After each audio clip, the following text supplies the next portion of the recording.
Hello, gagawa po ako ngayon ng juice. Ang dami kong prutas. Parang Pasko na sa laninsa ko. Kasi ang mura ng pagkakabili ko ng mansanas. Pero nyo 8 piraso, 8 ganito, 100. So, itong aking i-juice ngayon, 3 mansanas muna.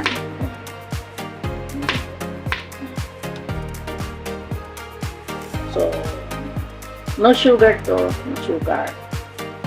Kaya, pure fruits. Ang pinakamatamis lang dito talaga, yung magsisilbing sweetener niya, yung saging. Tsaka ito, mas iba, matamis naman ang mansanas. Natural.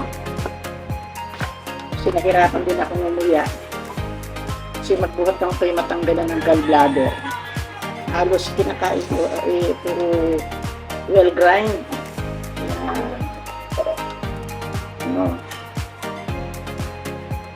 Hindi lang ako kumakain ng karne. Kumakain ako yung well grind siya. Nung medyo umuuga lang kaya pag luwa ako umuuga. So umuuga itong daminse. Buhat ng mabasa yung paa. Parang umuga na siya. Susunod natin ilalagay dito ngayon ay ang saging. Kasi yung saging naman, dito sa amin yan. Tanim dito sa amin. Yan.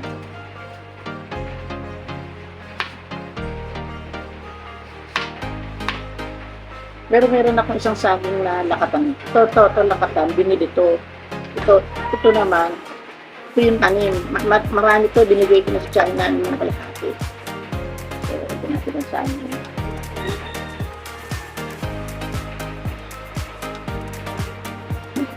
Sari-sari together. Okay. Ayan.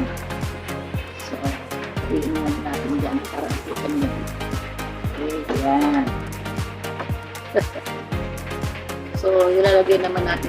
Kukuha ko ngayon ng saging na ito yung saging na tanim dito sa amin.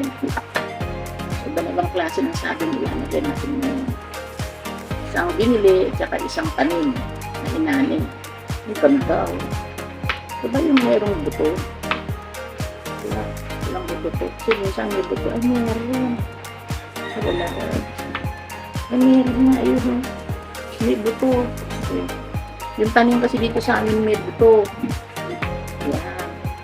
Kaya minsan hindi ko siya sinasama sa ano. May buto nga ba?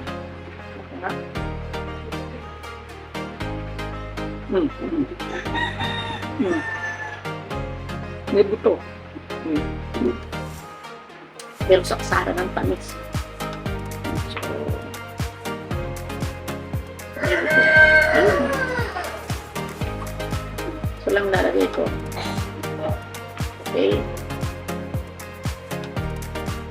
Tsaka yung buto niya, alam niyo kung nasan yung buto niya.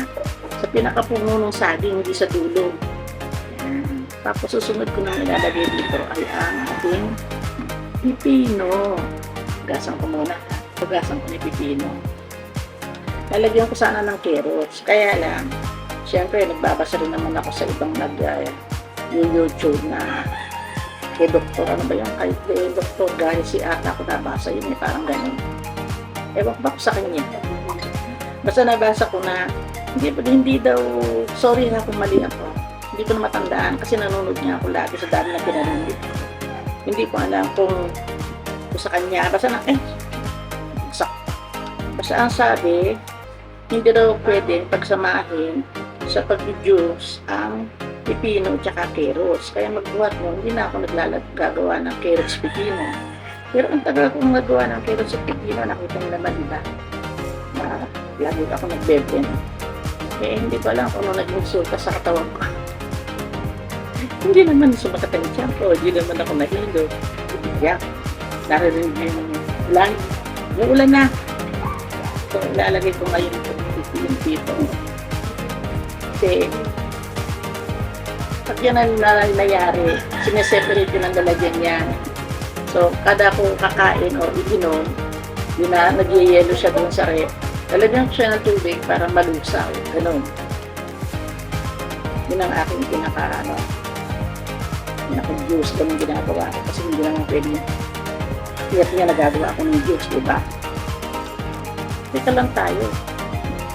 Sabi, hindi raw pwede yung tumba ka ng juice, fruit juice, hindi raw pwede yung tumba ka ngayon, hindi na pwede inumin kinabukasan.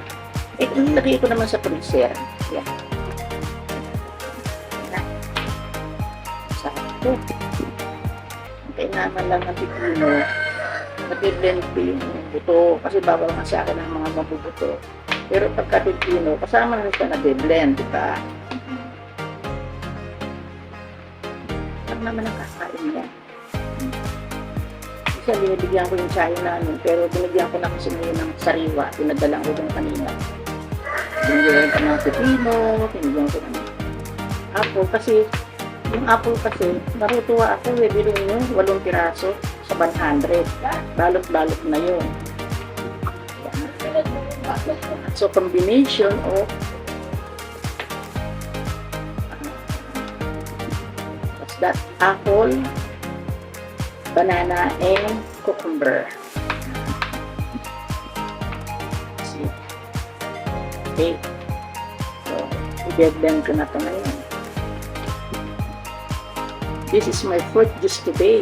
You see? Combination of banana, apple, and cucumber. Yeah. No sugar. So, tingnan natin.